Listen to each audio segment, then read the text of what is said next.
Hello guys, welcome to Vlogger. Ako pala si John Aligarbis ng TV Vlog. Sa ngayon guys, ako ay naglilinis ng balot. Nasa 130 pieces. Ayan guys. Yan po ang balot guys. Sa ngayon guys, nililinis ko to at mamaya mga after to 12 o'clock o tanghali, lulutuin ko na to guys. Ito ang lulutuin ko guys. Balot ito ang pinaglulutuan ko. Mamaya mga bandang alas 2 ng hapon guys ay ako pupunta ng Laak di Oro.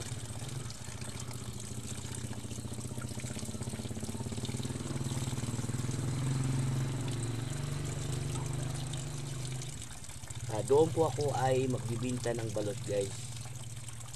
Siguro guys at mula dito sa Tubod Kilikili Kapalong Double Dinner to hanggang Barangay Sawata hanggang doon sa Binasbas sa Di Oro, diretso na yan sa guys sa Laak. Siguro mga ilan kilometer, siguro mga nasa 60 kilometer ang aking pupuntahan mamaya. Ako ay mag-aalok ng mga balot doon sa Laak Di Oro. Kaya guys, tayo ay mag-asikaso sa ating paninda na balot guys, para po to sa ating mga nangailangan sa estudyante ko guys, kasi ang aking mga anak guys nasa Luzon. Kaya ito sa probinsya ko guys, kagalalan muna tayo dito sa magtitinda ng balot guys, habang diyan sa kakawan guys ay wala pang bungang mga kakao ngayon guys.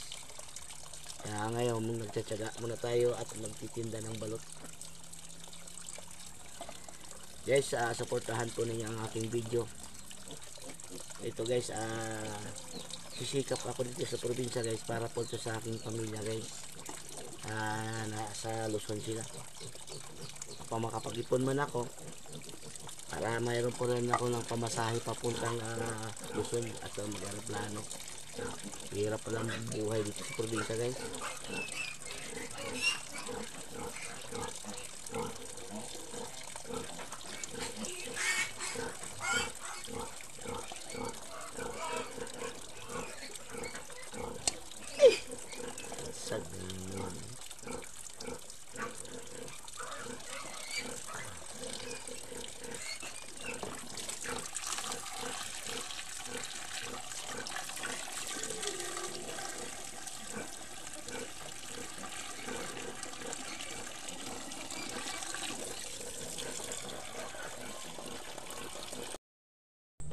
Guys, ngayon guys, titimplahan natin yung balot guys.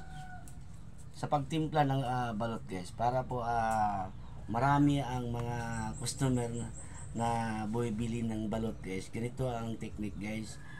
Ang importante guys, kailangan lalagyan natin ng tanglad, tapos konti lang guys, abitsin, tapos lalagyan natin ng asin para po masarap ang balot mo. Ganun ang technique sa balot guys. Kasi kung ako nung nagtitinda sa Luzon guys, ganyan talaga ang diskarte ko, para po ay marami ang bumibili sa iyong pagtitinda ng balot guys. Kapag ang balot guys na niluluto mo, sa halimbawa kung ay maabot ng 130 pieces na balot, ilalagay mo itong asin guys at nasa kalahati, kasi muabot na siya ng 130 pieces na balot. Huwag niyo po iubos to kasi medyo maalat siya. Tapos itong bitsin lalagay natin at konti lang, nasa inyo na po kung dadamihan nyo. Kasi sa akin konti na ko lalagay para mag-mix yung lasa ng balot, para ang ilalagay nyo guys suka na lang. Ito di na sa kailangan ng asin, depende naman sa customer kung gusto po lang ng asin, ay katulad sa akin guys, ang asin ko talaga napaka ganda talaga.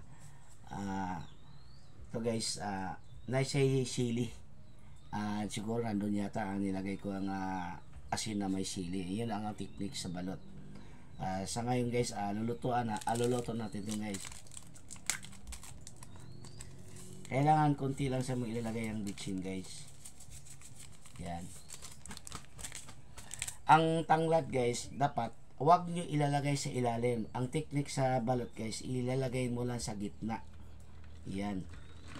Ilalagay mo, huwag mo masyadong ipasok sa loob.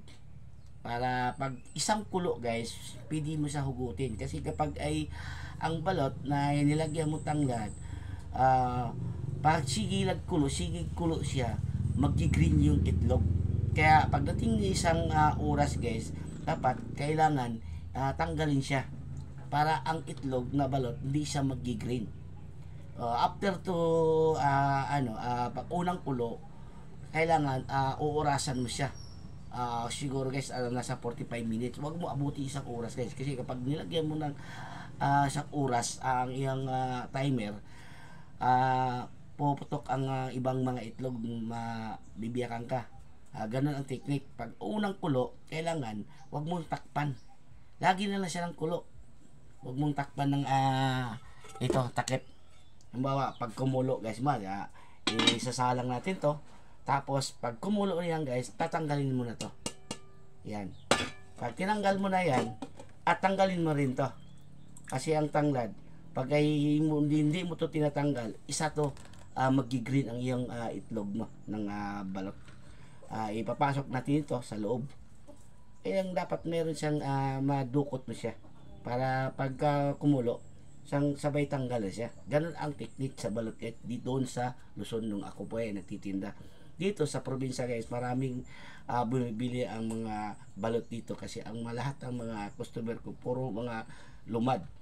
Sa ngayon guys ay pupunta po ako ng Dioro, Laak Dioro guys, kasi doon marami ang tao doon.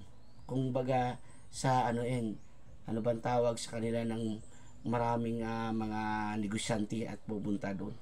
Kaya doon ako pupunta mamaya guys. Kaya lulutuin ko to. Kailangan guys, lalagyan nyo ito ng asin.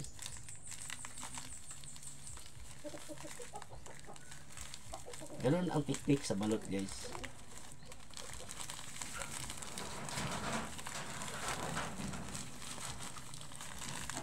Dapat guys ikalat mo. Yan.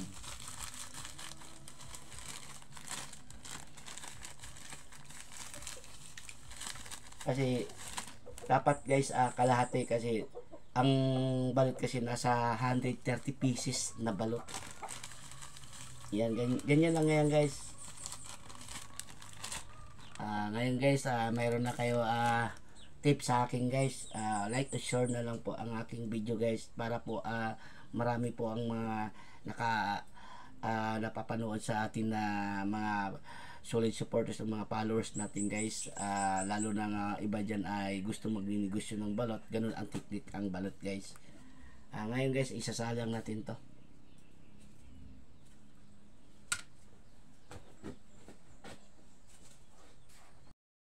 Ayan yan guys, buksan natin guys ang ating niluto na balot ngayon guys. Ayan. Ito na guys, na kumukulo ko na yan guys. Yan ang sinasabi ko yung kanina guys. Ito ay yung tanglad. Tatanggalin na natin to kasi unang kulo to yan guys. Kasi pag buti natin ng 45 minutes guys, magi-green yung itlog. Yan yung sinasabi ko kanina guys. Ayan guys hantayin natin na 45 minutes guys para maluto na yung itlog yan guys. Yan ang technique sa balot. Huwag mo nang takpan. Hayaan mo na lang yan guys na kumulo at kulo-kulo na yan. Timean mo siya ng 45 minutes. Pag naabot ng 45 minutes yan guys, ay luto na yan. Ayun lang guys. Ako ay mag-asikaso pa sa aking motor ngayon.